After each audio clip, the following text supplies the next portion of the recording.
The man who would be king of the apes. Hello, hello, and welcome back to Story Nori. You're listening to Jana, and I'm here with 2 stories from southern China. The first is called The Man Who Would Be King of the Apes.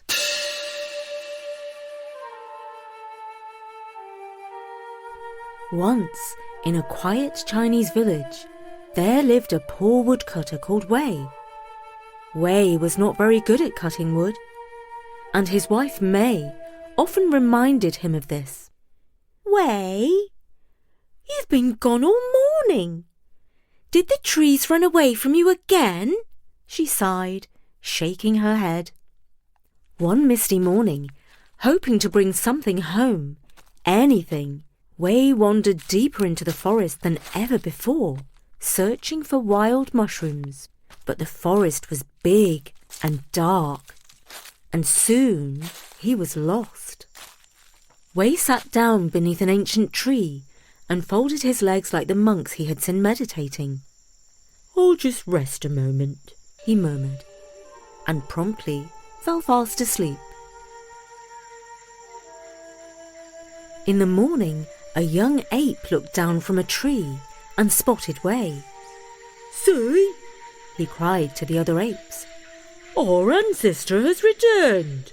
Soon, apes of all shapes and sizes were peering down, scratching their heads and whispering. "Yes, yes," said the eldest ape, stroking his chin. "He has no tail. That is very wise. Clearly, he is our great forefather. We must make him king."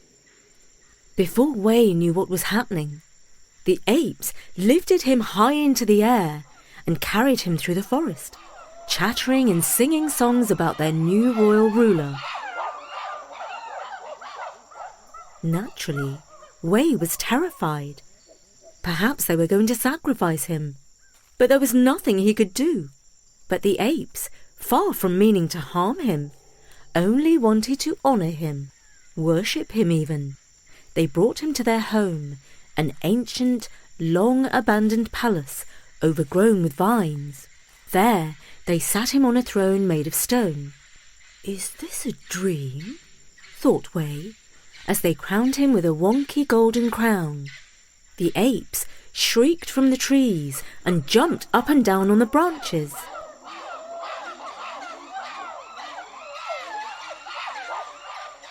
Again, he felt frightened, until he realized that they were cheering him.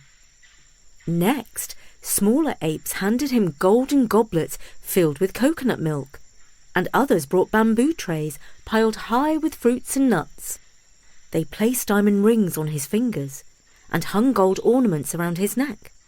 He realized that he, a poor woodcutter who was not even that good at cutting wood, had become king of the apes, and soon he found the reason why. When he was wandering around the ruined palace, he found a room where pictures were painted on the walls. He found one image of a king wearing a crown. It seemed that the apes thought this man was their ancestor. Over time, he learnt the language of the apes. It was mostly hoots, claps, and wiggly eyebrow signals, and he spent his days settling important disputes like, "Who took the last banana?" and "Is it polite to swing and burp at the same time?" Wei gave very wise answers, such as, "Share nicely," and "Only burp if you say excuse me afterwards." The apes adored him. But as time passed, the apes started to ask tricky questions. "Why does the great forefather need to sleep in a bed and not in a tree?" And "Why does he refuse to eat even the most delicious ants and termites?" And "Why is he afraid to swing on the vines?" Wei decided not to wait for more questions. One starry night, he packed as much gold as he could carry and tiptoed out of the forest. When he reached home, May began to scold him. "And where have you been all this time?" she demanded to know. "What kind of good-for-nothing husband disappears for months on end without saying a word?" But then Wei poured a shower of golden coins into her lap. "Never mind where I got them," he whispered. "Let's just say I made a brilliant business deal." May said nothing. She was too busy polishing the gold. Now news travels fast. Their neighbour Jin soon heard that Wei had returned from a big business trip and was now rich. His wife heard too. "Brilliant deal, eh?" she said to him. "If that fool Wei can make all that money, why can't you?"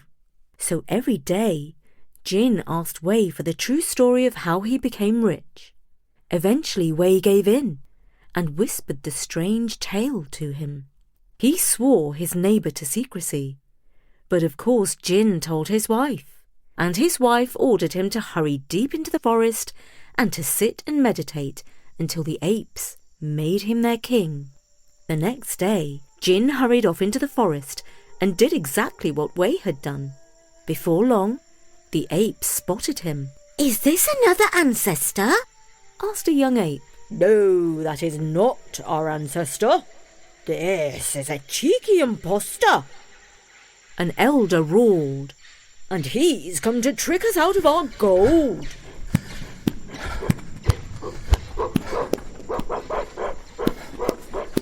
Before Jin could open his eyes, the apes pelted him with nuts, twigs, rotten fruit, and a very large coconut. He ran for his life, dodging branches, and arrived home covered in leaves and bruises. "Well, what happened to your brilliant deal?" asked his wife. "Let's just say," Jin muttered, pulling twigs from his hair, "the apes weren't hiring new kings today."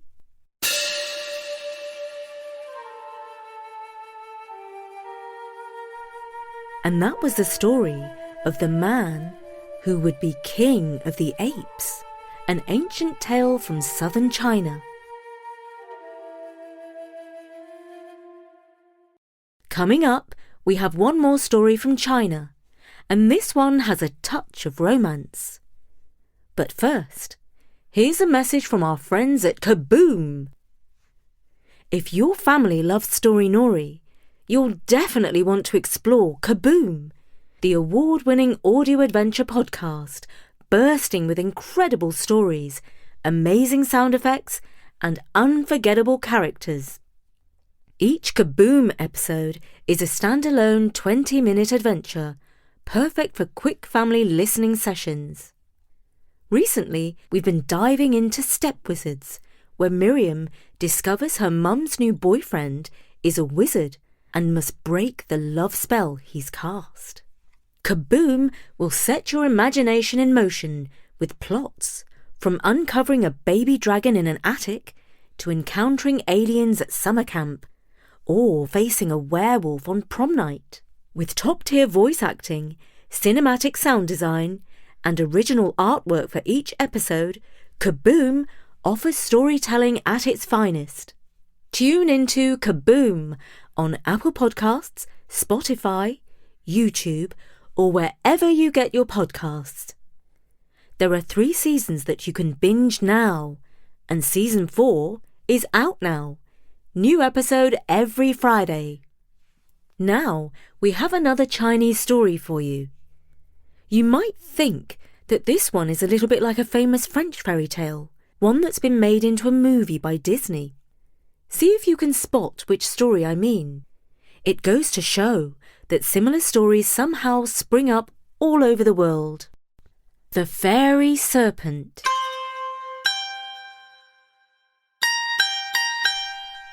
Long ago, in a village beneath green mountains, there lived a silk merchant and his 3 daughters. Each day, the merchant returned home from his business with wildflowers that he had picked from the forest.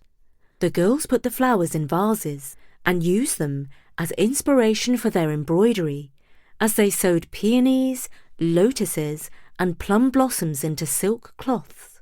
But one day, there were no flowers to be found along the path. "I cannot return empty-handed," thought the merchant, and so he wandered deeper among the trees. Suddenly, from the shadows, a great fairy serpent, shimmering with gold and green scales, coiled down from the branches.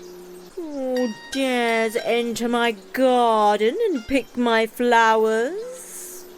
asked the serpent sternly. The merchant bowed low. I meant no harm, noble spirit. I wished only to bring blossoms to my daughters." The serpent's eyes gleamed. "Daughters, you say? I'm alone here in my forest. Give me one as my bride, and I will let you go." The merchant was troubled. He offered silks, gold, and even promised a share of his future profits. But the serpent shook his head. "What use is gold when the heart is empty? My price is set.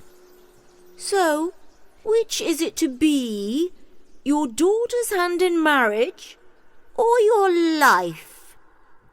Seeing that he had no real choice, the merchant agreed to the serpent's terms. At home, sorrow hung over the house. The merchant grew pale and quiet. He refused his meals and sat each day deep in thought. At last, the daughters, worried by his silence, asked what troubled him so. When he admitted that he had promised one of them as a bride for a fairy serpent, the eldest daughter cried, "I will not marry a serpent, even if he's a fairy." The second daughter also refused firmly. "Oh, what were you thinking, father?" she asked. "How could one of us possibly marry a serpent?" But the youngest, Lan, lowered her eyes and spoke gently. "Father, if duty calls me, I shall not turn away." At once, her father's spirits lifted, and he began to eat his meals and recover his health. Even so, Lan was in no rush to leave. Soon, strange visitors arrived. As the sisters embroidered bees and things and flowers, a wasp flew into the room. He wore a tiny cap and cape and bowed in the air like a herald. "Bzz, bzz, bzz, not much time. Who will wed the snake so fine?" The sisters waved their needles at him and chased him away. The next day came two wasps, dressed as tiny messengers. "Bzz, bzz, bzz, come the faster. Who will wed the snake, our master?" And the day after that came three wasps, grandly dressed with tassels and ribbons. "Bzz, bzz, bzz, don't say no. The serpent waits, so off you go." Soon the air was filled with buzzing voices. The girls could no longer chase them away. At last, Lan rose and said calmly, "The wasps will not leave. The serpent waits. I will keep our father's promise." Her family wept, but knew they could not hold her back. With farewell bows, Lan set off, guided by the wasps, who hummed softly as they led her deep into the forest. At the journey's end, they came to a hidden palace. The doors opened without a sound. Inside were carved chairs, shaped like dragons and phoenixes, lanterns glowing softly, and shelves filled with jade, pearls and silks. The serpent welcomed her courteously. "Lady Lan, you are mistress of this house." His voice was warm and not at all hissy, though his scaly skin still unsettled her. In the days that followed, life was peaceful. Bowls of rice and green tea appeared by magic. Fine dresses awaited her each morning. The serpent doted on her, and they often talked or walked together. And if she was ever bored, he brought her fine silks, so that she could practice her art of embroidery. Though she was shy at first, Lan soon laughed at his ways. He slithered ahead to open doors for her, used his tail to pull the teapot, and tried his best not to say "sss" when he was speaking to her. As days passed, Lan grew fond of his company and felt strangely lonely when he was not near. One day, she awoke early to visit her father and sisters and give them news of her new life. On her return, the forest paths grew dark and twisted. She lost her way among the trees, and by the time she found her path home, the moon hung high. The palace was silent. "Where is he?" she called. Her voice echoed back at her, but there was no reply. She searched room after room until she reached the garden. There, by a dry well, lay the serpent. His colours had faded. His eyes were closed. Lan fell to her knees, tears filling her eyes. "You waited, and I was too long," she whispered. She gently lifted him and carried him into the palace, but he was almost motionless. Without hesitation, Lan ran into the woods, filled a jar from a moonlit stream, and hurried back. She knelt beside him. "Please, do not leave me," she said softly, her tears mingling with the water as she poured it gently over him. The drops clung to his scales and began to glow. Slowly, his body shimmered and changed. The serpent's coils unwound. Before Lan's eyes, he transformed, tall and graceful, wearing robes fine as mist. His eyes opened. He smiled. "Lan," he said, "your duty, your care, and your gentle heart have broken the spell." Lan wiped back her tears and smiled. "You were never truly frightening," she said, "even with knots and scales." The prince took her hand. "Will you stay as lady of the forest palace?" Lan nodded. "I will stay as long as I am needed, and as long as I may visit my family every now and then." And so they were married, and Lan brought gifts and joy to her family once more. From that day, the palace shone brighter. The wasps sang cheerful songs, and birds built their nests among the blossoming trees. Lan and her prince often visited her old village, where the people whispered how duty, patience, and a gentle heart can turn even a serpent into a true friend. And that was the Chinese tale of the fairy serpent. Did it remind you of a famous fairy tale from Europe? Stories tend to pop up in slightly different forms all over the world. Think of the story of the flood. Long ago, people everywhere told tales of huge floods, like Noah's Ark in the Bible, or similar stories from Mesopotamia and ancient China. Even though they lived far apart, people remembered a time when waters covered the world. Then there's Cinderella. Did you know there's a Cinderella in China called Ye Shen, and another in Egypt named Rhodopis? All these stories tell about a kind-hearted girl who overcomes hardship to find happiness. And of course, there's Beauty and the Beast, just like this story of Lan and the fairy serpent. From China to France, from serpent princes to enchanted beasts, storytellers everywhere love to imagine that kindness and courage could break a magical spell. It shows that human beings the world over are not that different from each other. For now, from me, Jana, at Story Nori. See you soon!